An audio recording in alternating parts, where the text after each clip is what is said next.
नमस्कार दोस्तों, स्वागत है आपका अपने यूट्यूब चैनल में। तो दोस्तों आज मैं आपके साथ रिव्यू शेयर करूंगा सोलो लेवलिंग के सीज़न 2 का एपिसोड 4 का।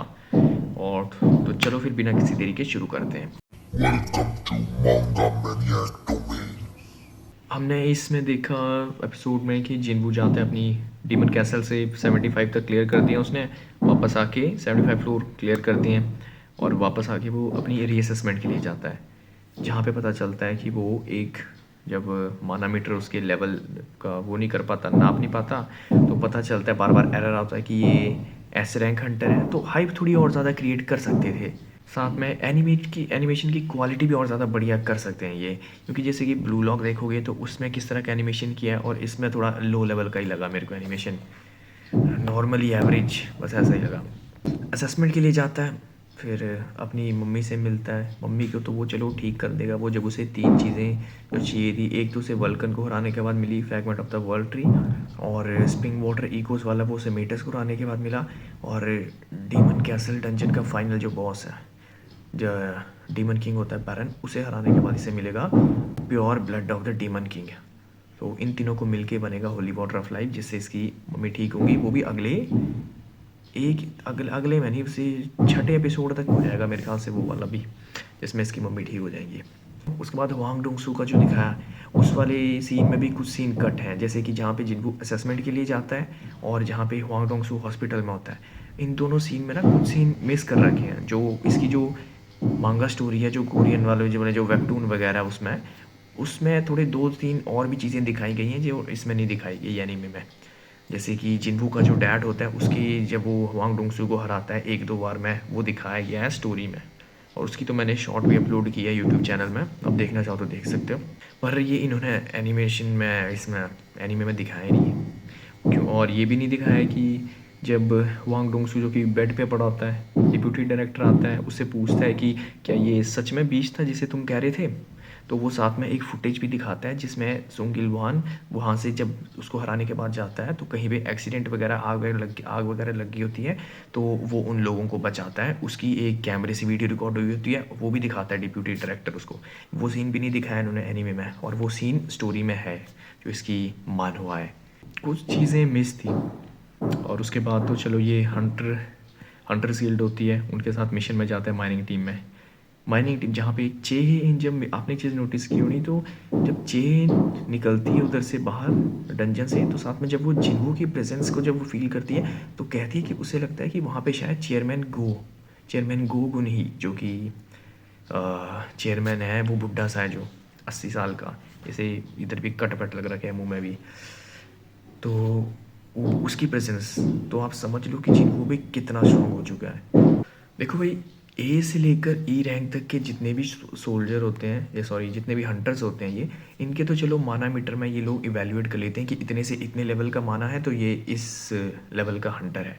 पर जो एस रैंक का होता है, तो उस बंदे का माना जो है वो नाप नहीं पाते, मेजर नहीं कर पाते, जिस कारण वो लोगों को पता नहीं है कि वो एस रैंक का जो हंटर है ना, वो बहुत ज़्यादा स्ट्रॉन्ग भी हो सकता है, एस लेवल में ही कम और ज़्यादा अलग अलग ऐसे रेंज में भी होते हैं। जैसे सपोज करो 1 से लेकर 10 तक है, ये ए से लेकर ई रैंक तक के सोल्जर्स, इनका जो जो माना लेवल है उस हिसाब से ई रैंक में है।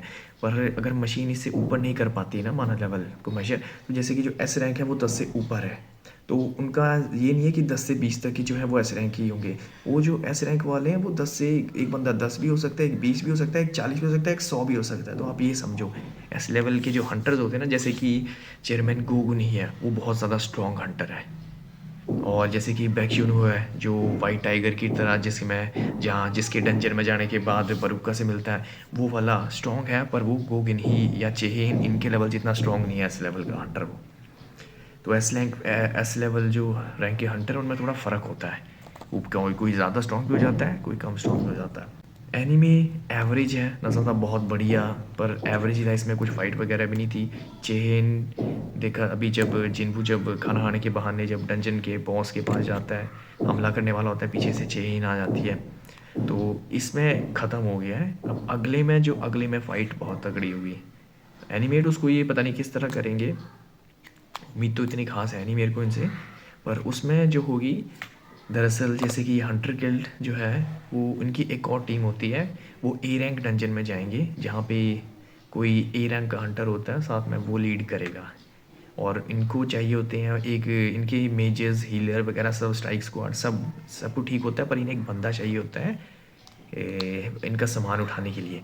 तब जिन्वू जो है, बाकी लोग तो मना कर देते हैं कि हम नहीं जाएंगे भाई, ये रैंक डंजन में बहुत ख़तरनाक होता है, पर जिन्वू जाएगा साथ में। और वहाँ पे एक्चुअली जब डंजन में जाएंगे तो वहाँ पे जो डंजन होता है वो तो जिस लेवल का होता है, जाने के बाद वो कुछ और ही निकलता है अंदर है। तो वहाँ पे भी खतरनाक फाइट होगी वहाँ पे सबको दिखेगा कि जिन्वू कितना स्ट्रॉन्ग है।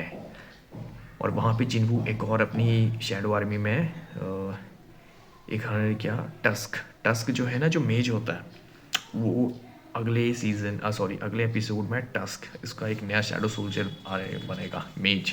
वो खतरनाक होता है थोड़ा, मेज होता है वो, मतलब ये जो आयरन था और इग्रिस, मेरे ख्याल से इग्रिस आयरन इग्रिस से ज़्यादा स्ट्रांग होता है वो शैडो सोल्जर, वो अपनी आर्मी में लेगा। और बाकी सबको भी पता चल ही जाएगा फिर कि जिन्वू कितना स्ट्रांग है। वो अगले एपिसोड में फाइट होगी तगड़ी। देखते हैं अगले हफ्ते फिर अगला एपिसोड आएगा, तो वो देखने के बाद आपके साथ शेयर करेंगे। तो आज के लिए बस इतना ही। और चेहेन भी वो है, चेहेन अगले में ये भी होगा कि चेहेन एक्चुअली जब जिन्वू के, अभी जब आपने देखा कि जिन्वू बॉस के पास खड़ा है, डीमन डंजन के बॉस, और चेहेन पीछे से उसे बोलती है कि तुम यहाँ पे क्या कर रहे हो। तो जब जिन्वू वहाँ से गुजरेगा तो चेहेन को उसके पास से, चेहेन देखा ना रुमाल ढक के रखती है, पर जब वो जाएगा पास से तो उसे एक ना हंटर से, उसे एक्चुअली कि जो भी हंटर्स होते हैं उनसे उसे बुरी स्मेल आती है, पर जिन्वू वो पहला हंटर होगा जिससे उसे बुरी नहीं की बल्कि बहुत अच्छी स्मेल आएगी। तो तब फिर उसके बाद से चेहेन की भी दिमाग में जिन्वू जिन्वू घूमेगा। और फिर जब उसकी फ़ाइट देखिएगी जब डंजन में, जब ये हंटर्स गिल्ड के ए रैंक डंजन में जाएंगे अगले एपिसोड में, तो वहाँ पे जब चेहेन को पता चलेगा कि ऐसा ऐसा हुआ डंजन में, तो वो भी पीछे जाएगी। और फिर वहाँ पे फिर वो भी देखेगी कि जिन्वू कितना स्ट्रॉन्ग है। और फिर वहाँ पे फिर वही उसके अंदर भी थोड़ी सी फीलिंग जागी जाएंगी जिन्वू के लिए। तो वो अगले एपिसोड में हमें देखने को मिलेगा। देखते हैं फिर, तब आपके साथ शेयर करेंगे जब भी आएगा। अभी का जो एपिसोड था वो एवरेज कहूँगा मैं, एवरेज था। एनिमेशन की क्वालिटी ये कर सकते हैं बहुत बढ़िया, और कुछ सीन्स हैं जो कि ये मिस कर रहे हैं, जो इनकी स्टोरी है उसमें से कुछ सीन्स मिस हैं। तो देखते हैं फिर जब अगला आएगा उसके आपके साथ शेयर करेंगे। और तब तक के लिए टाटा बाय बाय। और चैनल को ज़रूर सब्सक्राइब कर लेना, और भी रिएक्शन वगैरह वीडियोस या स्टोरीज़ वगैरह मांगा वगैरह की उसके लिए चेकआउट करने के लिए। तो मिलते हैं बाद में।